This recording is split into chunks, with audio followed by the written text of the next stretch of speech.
बिस्मिल्लाहिर्रहमानिर्रहीम। अस्सलाम वालेकुम मेरे प्यारे व्यूवर्स, मेरे पेज के फॉलोअर्स और जो नए मेरे पेज पे आने वाले फॉलोअर्स हैं उनके लिए। मैंने भी थोड़ी देर पहले कोशिश की थी लाइव वीडियो बनाने की, लेकिन वो मेरे ख्याल में माइक की वजह से आवाज़ नहीं आ रही थी, इसीलिए दोबारा मैं बना रहा हूँ। आज की वीडियो का टॉपिक है डिस्क कैसे बल्ज होते हैं, ठीक है, और कौन कौन से डिस्क आपके गर्दन के, आपके रीढ़ की हड्डी के और मोरों के जो डिस्क आपके बल्ज होते हैं, असल में ये है क्या चीज़, इसकी अलामात क्या है, ये कितने स्टेज तक आता है, किस स्टेज में क्या दर्द होता है, यानी उसके सिम्टम क्या होते हैं। मैं इस बारे में थोड़ा सा आपको समझाने की कोशिश करता हूँ। सबसे पहले लेते हैं हम गर्दन के जो हमारे मोरे होते हैं, ठीक है, तो उसमें आपका मूव कम हो जाता है गर्दन का, पहली बात। दूसरी बात ये कि अगर आपके 2 से 3 डिस्क बल्ज हैं, यानी C1 से लेके C7 तक कोई भी आपकी, यानी C4, C5, C6, ये 3 या 2 डिस्क आपके बल्ज जो हैं, उससे आपकी गर्दन की मूव यहाँ से आगे नहीं जाती, यहाँ से, ठीक है। अब देखें, मैं इस तरह देख रहा हूँ, फिर वो बंदा इस तरह नहीं देख सकता। और इसके अलावा क्या सिम्टम है, एक तो आपकी गर्दन मूव कम हो जाती है, दूसरी आपकी गर्दन की वजह से आपको डिप्रेशन भी हो सकती है। एक स्टेज इसमें ये भी आता है कि बंदे को चक्कर भी आते हैं, ठीक है। और चौथी स्टेज ये है इसकी कि इसके साथ आपका शोल्डर भी फ्रीज हो जाता है, यानी फ्रोज़न शोल्डर का, ऐसे आपका हाथ ऊपर नहीं जाता यहाँ तक, और ख़ास करके शुगर के जो पेशेंट हैं उनका हाथ यहाँ से ऊपर नहीं जाता, ठीक है। तो ये है आपके, मैं आपको थोड़ा सा इसकी मदद से बताना चाहता हूँ। ये देखें, ये पिंक कलर के जो भी है ना, ये आपके गर्दन के मोरे हैं, ठीक है, गर्दन की हड्डियाँ हैं। ये C1 से लेके ना, ये C1 है, ये C7 है, ठीक है। इसमें देखें ये डिस्क लगे होते हैं, ये रबर टाइप, ये ठीक है। ये इसमें अगर आपकी कोई भी डिस्क बल्ज होती है बिलफर्ज, तो ये जो आप येलो शायद देख रहे हो ना, ये यहाँ से रगे ऊपर और नीचे आई हैं, ठीक है, शोल्डर्स में भी गई हैं, आपके दिमाग में भी गई हैं। ये आपके रग को आके यहाँ पे टच करता है, ठीक है, डिस्क बाहर आके इस रग को टच करता है, जिसकी वजह से एक तो पेन होता है यहाँ पे, ये एरिया जो आपका ये, ठीक है, और ये एरिया जो आपका है। ये आपके 4 सिम्टम बताए हैं, ठीक है, कोई इतना बड़ा मसला नहीं है मेरे हिसाब से। एडजस्ट कर लो, दर्द भी ख़त्म, जो आयम्स आपकी दबी हुई है यहाँ पे वो भी खुल जाती है। जिनका शुगर का मसला नहीं होता और फ्रोज़न शोल्डर हो जाता है, वो उसी टाइम ऐसे हाथ ऊपर जाता है, उनका हाथ यहाँ से ऊपर नहीं जाता, तो वो तो हो जाता है। लेकिन शुगर का पेशेंट जो है, उनके साथ थोड़ी सी एक्सरसाइज भी हम रिकमेंड करते हैं। देन वो एक्सरसाइज करके ना, उसके बाद जो है उनका वो अल्हम्दुलिल्लाह ऊपर जाता है। अच्छा, ये हुई आपके गर्दन के मोरों की बात, ठीक है। इसमें क्या सिम्टम है वो भी मैंने आपको बता दिए, क्या क्या तकलीफ़ आ रही है वो भी बता दिया आपको।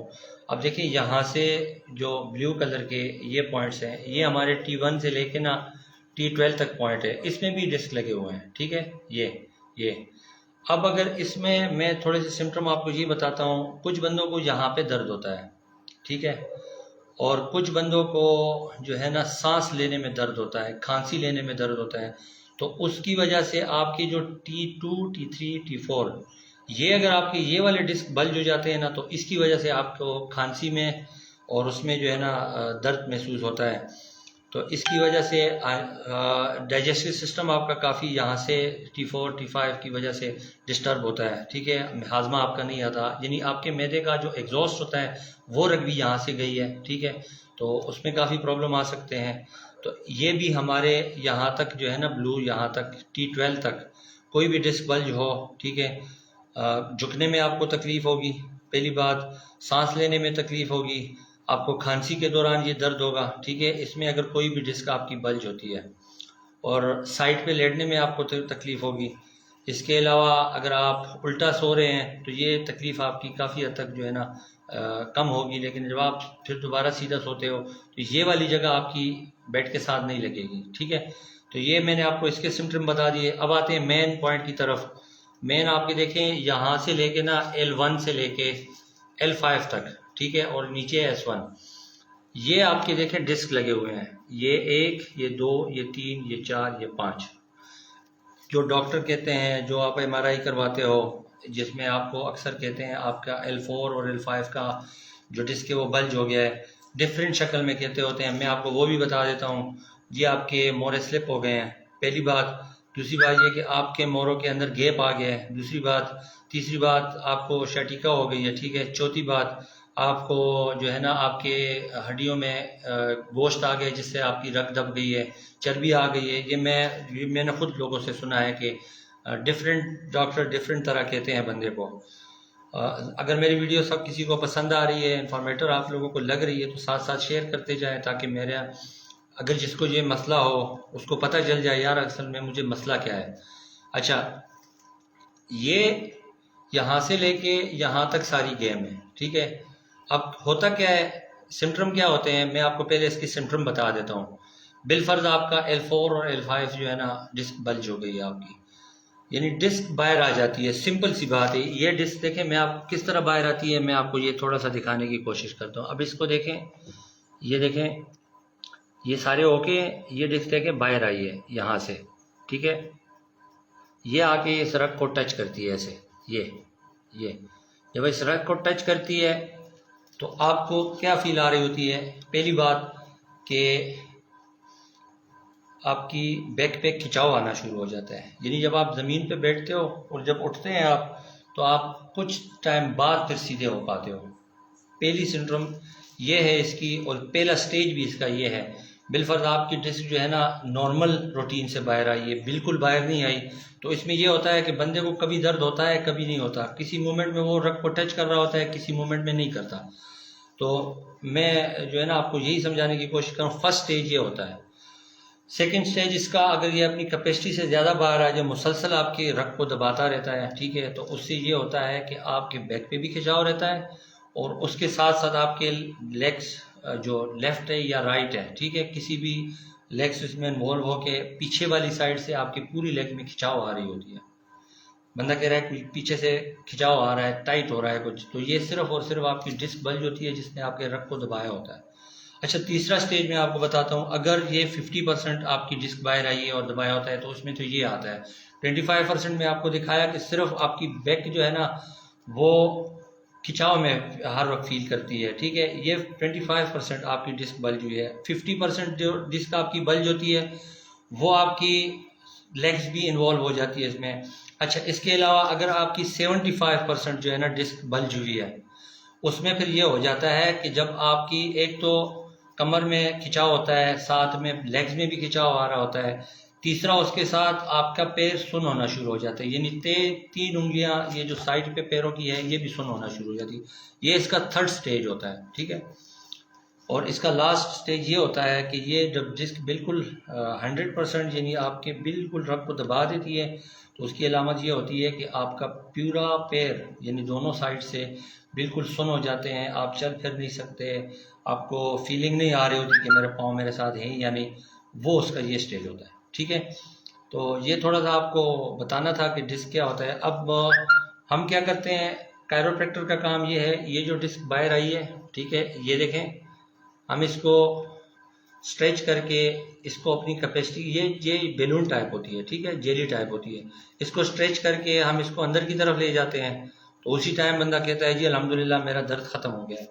अब ऑपरेशन सर्जरी जो होती है, ये जो सब बाहर आया है वो इसको ऐसे काट देते हैं, रग को आज़ाद कर देते हैं, लेकिन इस चीज़ की गारंटी नहीं देते।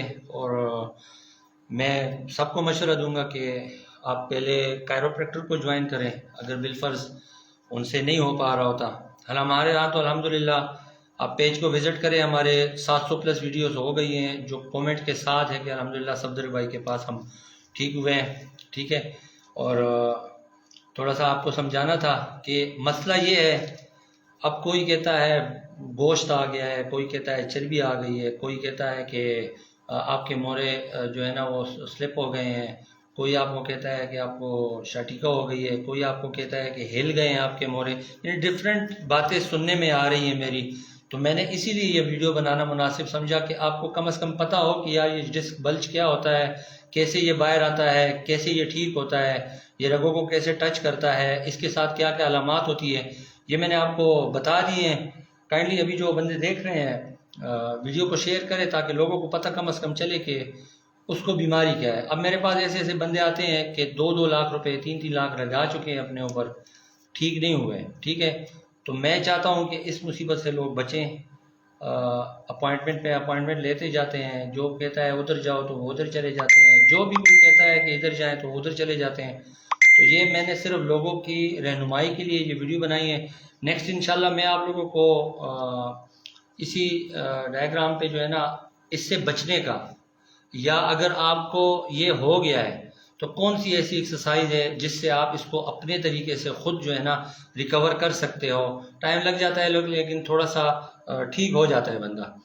तो काइंडली आप सबसे गुजारिश है कि आप अपने दोस्तों के लिए, अपने फैमिली मेम्बर के लिए ये वीडियो शेयर करें, ताकि उनको कम से कम पता तो हो कि उसको हुआ क्या है। देखें, हमारे लोगों की सबसे बड़ी बेवकूफ़ी ये है कि हमारे लोगों को पता नहीं होता कि मुझे क्या हो गया है, और दौड़ते रहते हैं लोगों के पास, डॉक्टरों के पास, हकीमों के पास, ये दूसरे जो हैं क्या कहते हैं उसको, बहरहाल वो जहन से निकल गया है, दम वगैरह ये सारा कुछ करते हैं, लेकिन उनको पता नहीं होता कि उनको मसला आखिर क्या है।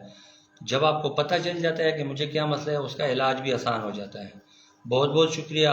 अगर मेरी वीडियो आपको थोड़ी सी भी इंफॉर्मेटिव लग रही है तो अपने दोस्तों के साथ, अपने फैमिली मेम्बर के साथ शेयर करें। बहुत बहुत शुक्रिया। अल्लाह हाफ़िज़।